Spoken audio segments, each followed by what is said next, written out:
Hey everybody, Crystal Beaudry here with Crystal's Clean Kitchen, where we help make clean eating a lifestyle. So we're doing a short mini series that is all pumpkin recipes, and we have a ton of them for you to choose from. In today's recipe, we are going to be making some pumpkin mousse, and it is so decadent and just delicious. You guys are going to love it. It would be a perfect addition to any Thanksgiving meal, or you could use it on the top of pancakes, or you could just eat it by itself. But you guys are going to love this. Thank you so much for watching. Don't forget to smash that like button, and let's check it out. All of our ingredients that we're going to be using. Now notice there's not very many, which is what I love about this recipe. So we'll be starting with 4 ounces of some cream cheese. We'll be doing a half a cup of some heavy whipping cream. For our sweetener, we're going to be using Allulose. Now, if you're sticking with a keto sweetener, Allulose is your best bet because we are not going to be cooking it. And so this is going to taste the best. Monk fruit and erythritol, those are good when you cook stuff. Allulose is good when you don't cook stuff. If you're not concerned about your carb count, you could do maple syrup or honey though. Then we're going to be doing some pumpkin. I have just about 2 tablespoons of pumpkin for this, and a half a teaspoon of some cinnamon, and a 1/4 of a teaspoon of some nutmeg. Okay, let's whip this up. Okay, so first I'm going to put our whipping cream, a half a cup of whipping cream, in our mixer. Then I will be adding in the sweetener. I mean.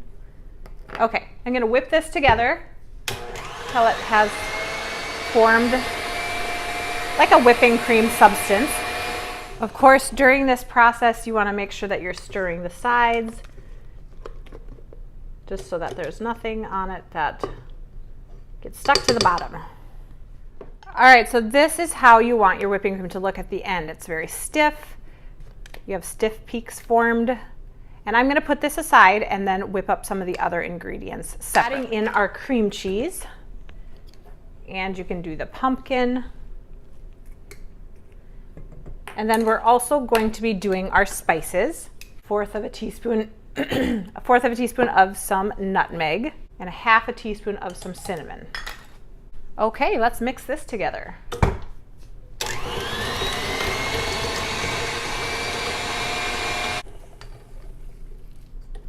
All right, I'm just gonna kind of stir the chunks, and then since this is so thick, I'm gonna add just maybe a little scoop of the whipping cream just to kind of thin it out a little bit. Now that that has mixed together, I'm gonna add in the whipping cream.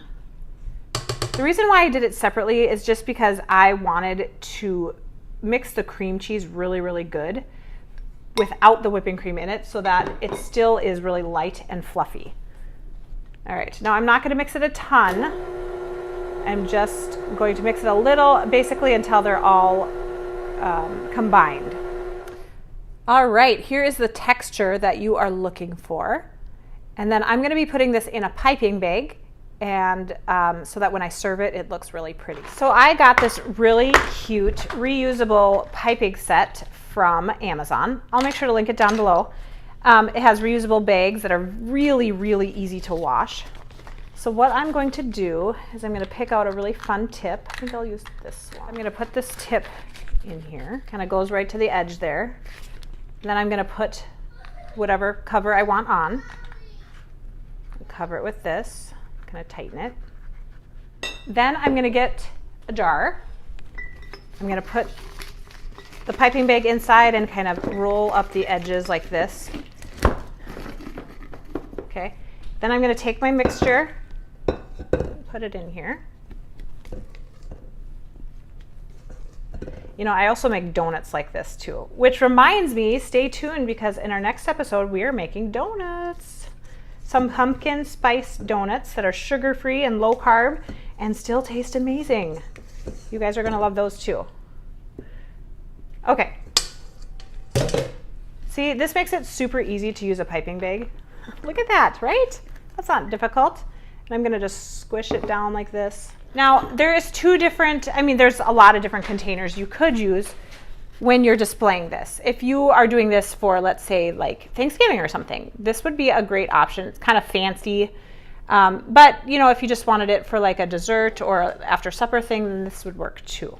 I'm just gonna squeeze it down, kind of start on the sides, depending upon how much you are wanting in each container. This makes about 2 servings, depending upon, like I said, how much are in each one. That looks awesome, doesn't it? Hannah said she's so excited to try it.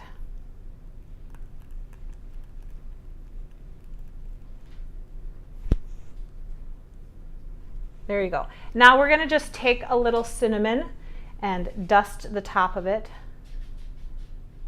There we go. All right, there you have it. Looks beautiful. All right, you guys, here it is. Now this took just a couple minutes to make. Now if you wanted to make it ahead of schedule, you could keep it in the fridge and it will, I put this in the fridge for about an hour and it still feels and tastes amazing. So you guys, thank you so much for watching. This would be so great though around Thanksgiving. You could do it as in a little flute glass. You could do it as a perfect dessert. It would just be delicious. Thank you for watching. Don't forget to subscribe to my channel and stay tuned for some more great pumpkin fall recipes. All right, Hannah, you ready for your taste test? Let's do this. Oh man. Yummy. Good. We'll see you next time. Bye.